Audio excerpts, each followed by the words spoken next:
Hello বন্ধুরা, তোমাদের নতুন ব্লগে তোমাদের সবাইকে ওয়েলকাম। তোমরা সবাই কেমন আছো? আশা করি তোমরা ভালো আছো।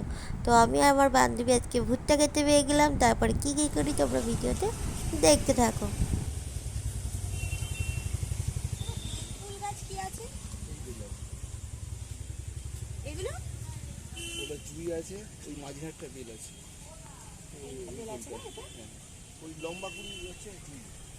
ও ওই লম্বা কুইটা জুই। হ্যাঁ হ্যাঁ, লম্বা কুড়ি হচ্ছে এগুলো কিরকম দাম আছে? 50 টাকা। আর বেলটা একই দাম?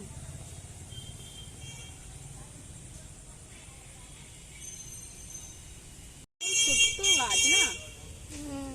যে এরকমই হয়, টবে বসাতে হয়। হ্যাঁ, হ্যাঁ, টবে বসাতে।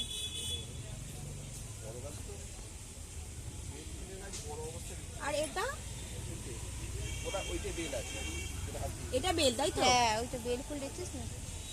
আর এগুলো জুই, এ লম্বা কুড়িটা তাই তো?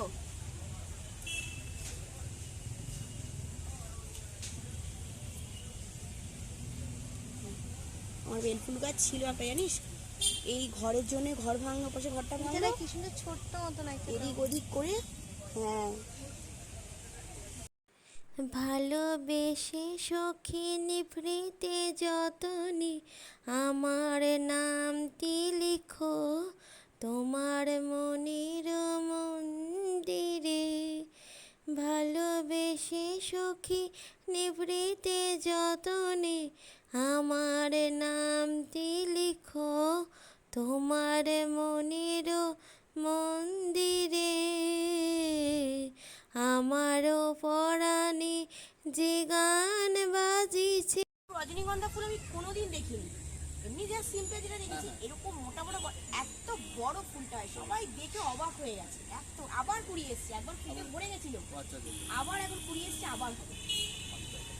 মাঝটা ওখানে যে পয়জনটা ভালো হয়। হ্যাঁ, রোজ জল বৃষ্টি সবই পাচ্ছে। আমি না ওখান থেকে আমি একটু বেল ফুল গাছ, এই দুটো কত দেবো জানি, দুটো নিয়ে যাবো। আমার বেল ফুল গাছটা মারা গেছে। আমাদের 5-7 টাকা 10 টাকা থাকে, আমি বার্গেনিং করি না তো। কত করে বলছে এগুলো? 50 টাকা করে। হয় এই সন্ধ্যে থেকে 8-10টা বিক্রি হয়ে গেল। গাছের ব্যাপার থাকে। আর এটা কি নীলকণ্ঠ? হ্যাঁ, ওই পোকা। ভুট্টা তো নিয়ে আসি তো, গরম হয়ে যাবে।